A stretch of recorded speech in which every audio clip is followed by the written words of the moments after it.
Thank you, my friends.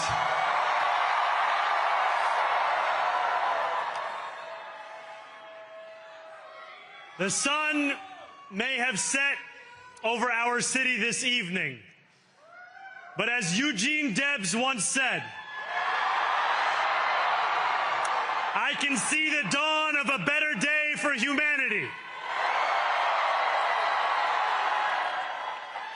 For as long as we can remember, the working people of New York have been told by the wealthy and the well-connected that power does not belong in their hands. Fingers bruised from lifting boxes on the warehouse floor, palms calloused from delivery bike handlebars, knuckles scarred with kitchen burns. These are not hands that have been allowed to hold power. And yet, over the last 12 months, you have dared to reach for something greater. Tonight, against all odds, we have grasped it. The future is in our hands.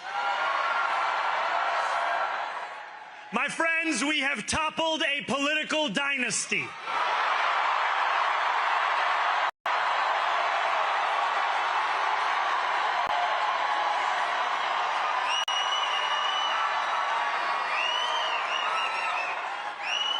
I wish Andrew Cuomo only the best in private life. But let tonight be the final time I utter his name as we turn the page on a politics that abandons the many and answers only to the few.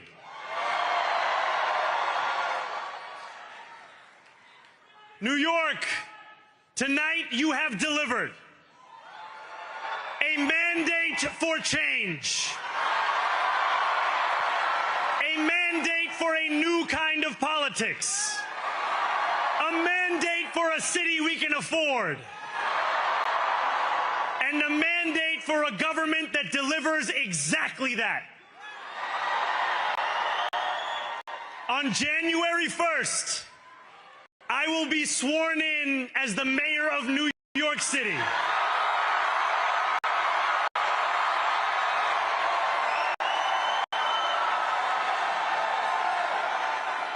And that is because of you. So before I say anything else, I must say this. Thank you.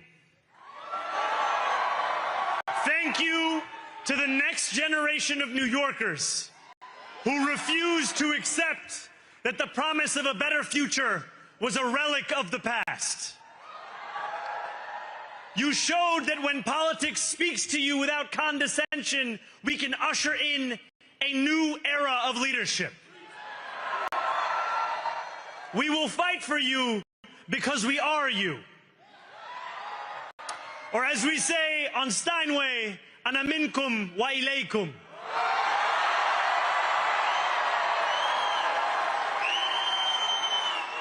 Thank you to those so often forgotten by the politics of our city who made this movement their own.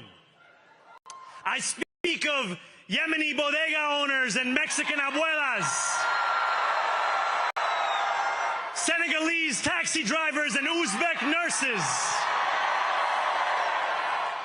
Trinidadian line cooks and Ethiopian aunties. Yes, aunties. To every New Yorker in Kensington and Midwood and Hunts Point, know this. This city is your city, and this democracy is yours too. This campaign is about people like Wesley, an $11.99 organizer I met outside of Elmhurst Hospital on Thursday night. A New Yorker who lives elsewhere, who commutes 2 hours each way from Pennsylvania because rent is too expensive in this city. It's about people like the woman I met on the BX 33 years ago, who said to me, "I used to love New York, but now it's just where I live." And it's about people like Richard, the taxi driver I went on a 15-day hunger strike with outside of City Hall, who still has to drive his cab 7 days a week. My brother, we are in City Hall now.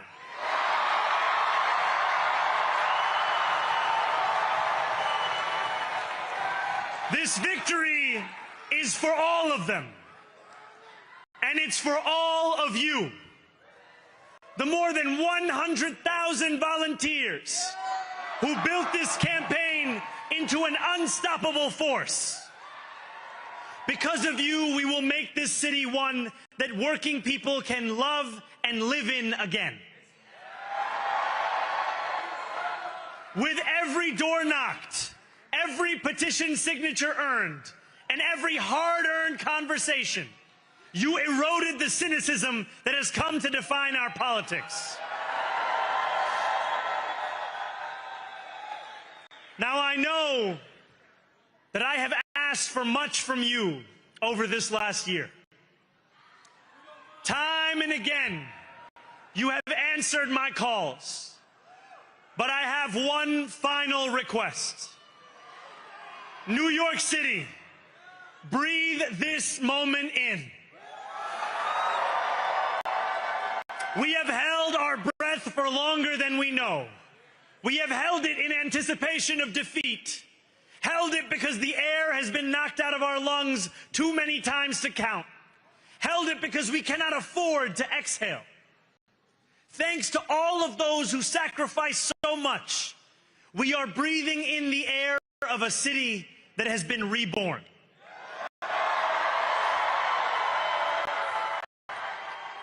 To my campaign team, who believed when no one else did,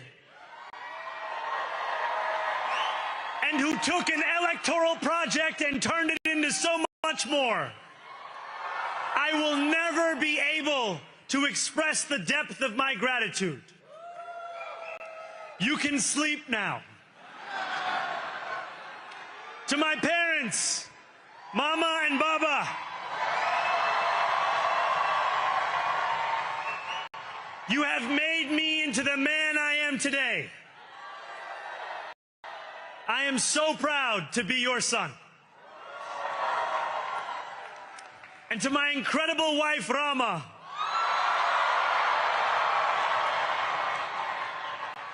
Hayati, there is no one I would rather have by my side in this moment and in every moment. To every New Yorker, whether you voted for me, for one of my opponents, or felt too disappointed by politics to vote at all, thank you for the opportunity to prove myself worthy of your trust.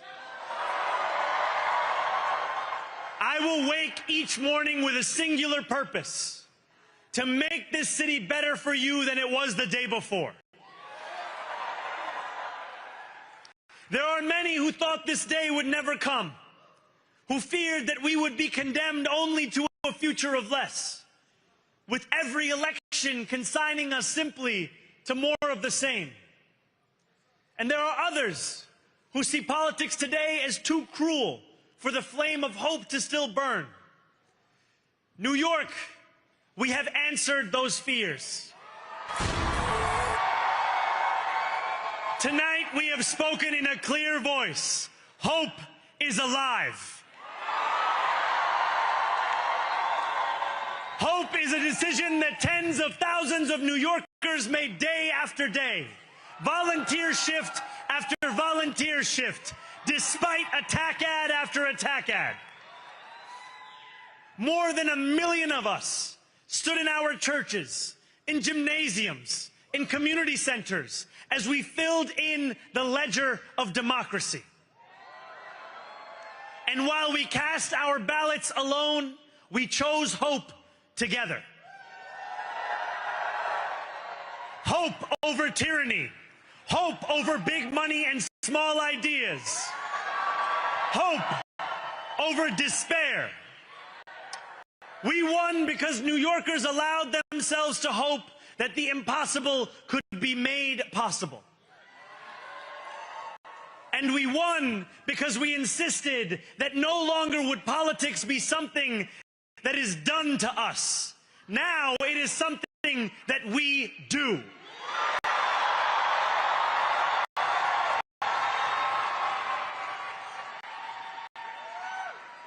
Standing before you, I think of the words of Jawaharlal Nehru.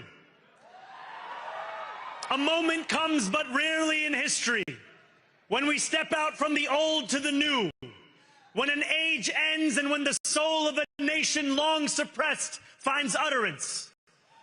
Tonight we have stepped out from the old into the new. So let us speak now with clarity and conviction that cannot be misunderstood about what this new age will deliver and for whom. This will be an age where New Yorkers expect from their leaders a bold vision of what we will achieve, rather than a list of excuses for what we are too timid to attempt.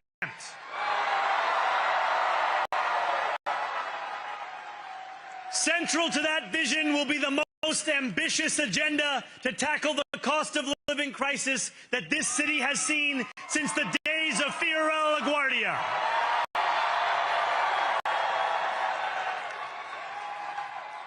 An agenda that will freeze the rents for more than 2 million rent-stabilized tenants.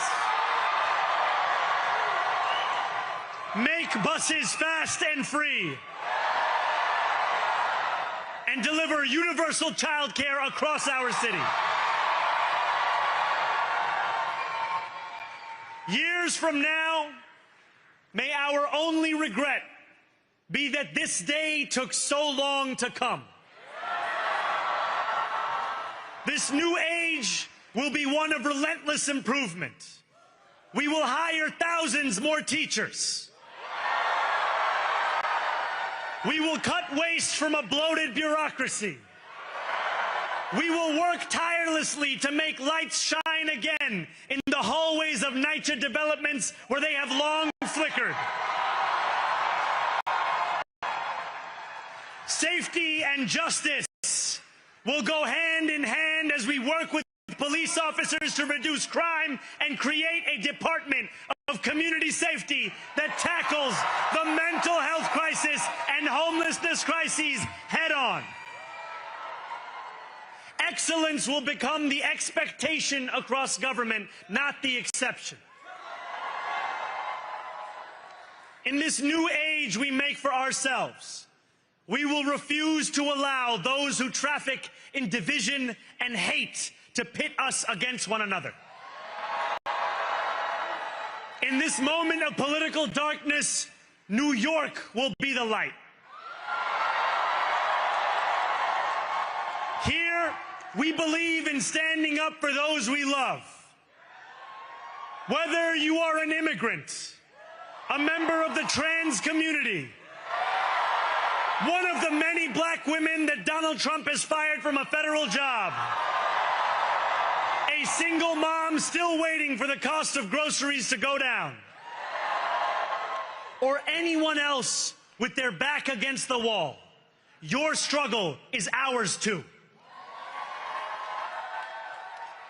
And we will build a city hall that stands steadfast alongside Jewish New Yorkers and does not waver in the fight against the scourge of anti-Semitism. Where the more than 1 million Muslims know that they belong.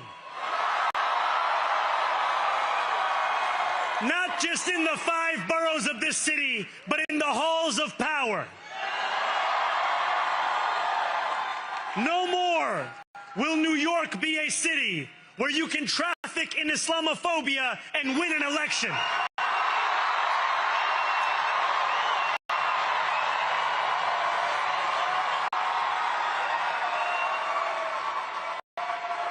This new age will be defined by a competence and a compassion that have too long been placed at odds with one another.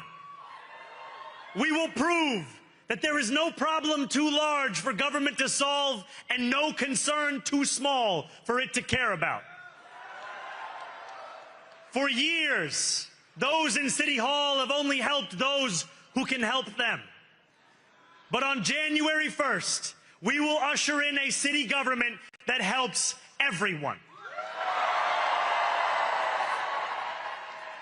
Now, I know that many have heard our message only through the prism of misinformation. Tens of millions of dollars have been spent to redefine reality and to convince our neighbors that this new age is something that should frighten them. As has so often occurred, the billionaire class has sought to convince those making $30 an hour that their enemies are those earning $20 an hour. They want the people to fight amongst ourselves so that we remain distracted from the work of remaking a long broken system.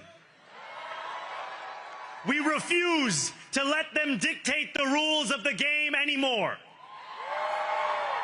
They can play by the same rules as the rest of us. Together, we will usher in a generation of change. And if we embrace this brave new course, rather than fleeing from it, we can respond to oligarchy and authoritarianism with the strength it fears, not the appeasement it craves.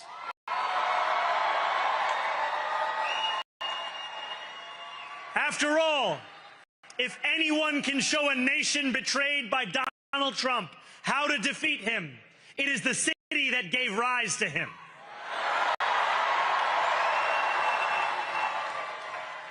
And if there is any way to terrify a despot, it is by dismantling the very conditions that allowed him to accumulate power. This is not only how we stop Trump, it's how we stop the next one.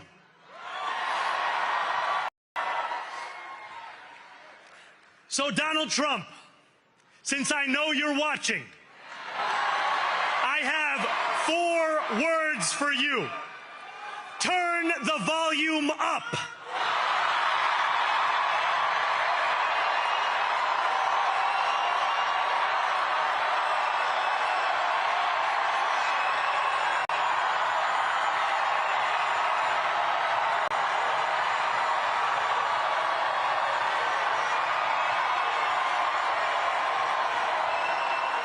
We will hold bad landlords to account because the Donald Trumps of our city have grown far too comfortable taking advantage of their tenants.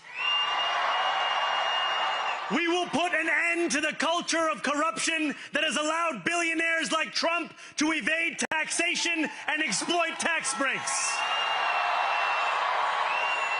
We will stand alongside unions and expand labor protections because we know, just as Donald Trump does, that when working people have ironclad rights, the bosses who seek to extort them become very small indeed.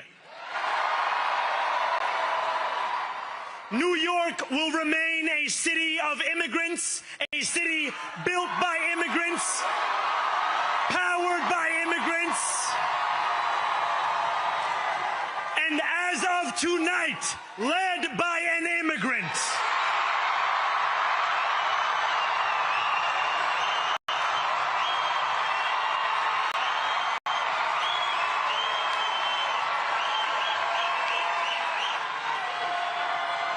So hear me, President Trump, when I say this.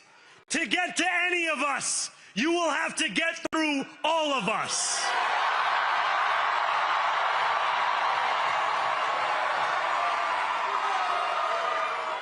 When we enter City Hall in 58 days, expectations will be high. We will meet them. A great New Yorker once said that while you campaign in poetry, you govern in prose. If that must be true, let the prose we write still rhyme, and let us build a shining city for all. And we must chart a new path, as bold as the one we have already traveled. After all, the conventional wisdom would tell you that I am far from the perfect candidate. I am young, despite my best efforts to grow older. I am Muslim. I am a democratic socialist. And most damning of all, I refuse to apologize for any of this. And yet, if tonight teaches us anything, it is that convention has held us back. We have bowed at the altar of caution, and we have paid a mighty price. Too many working people cannot recognize themselves in our party. And too many among us have turned to the right for answers to why they've been left behind. We will leave mediocrity in our past. No longer will we have to open a history book for proof that Democrats can dare to be great. Our greatness will be anything but abstract. It will be felt by every rent-stabilized tenant who wakes up on the first of every month, knowing the amount they're going to pay hasn't soared since the month before. It will be felt by each grandparent who can afford to stay in the home they have worked for, and whose grandchildren live nearby because the cost of childcare didn't send them to Long Island.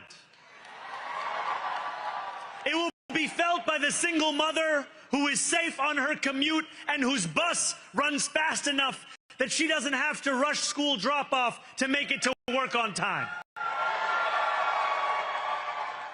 And it will be felt when New Yorkers open their newspapers in the morning and read headlines of success, not scandal. Most of all, it will be felt by each New Yorker when the city they love finally loves them back.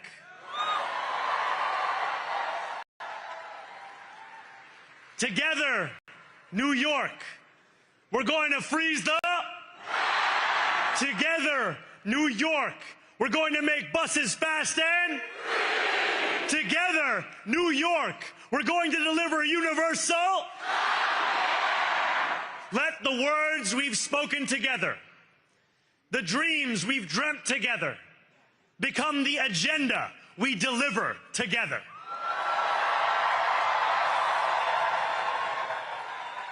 New York, this power, it's yours. This city belongs to you. Thank you.